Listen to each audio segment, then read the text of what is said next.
E aí, turma, boletim do Panta. Hoje é dia 28 de março de 2026, sábado. São 12h30.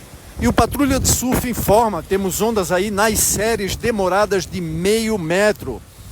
Ondulação já de nordeste. O vento é um nordeste forte. Para velejo, rajadas com até 18 nós. Formação do mar, ondas pequenas, regular, já querendo encrespar o mar.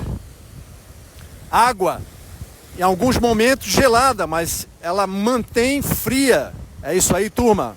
Mais detalhes do boletim na descrição. Que todos tenhamos aí um excelente sábado abençoado por Deus e até a previsão.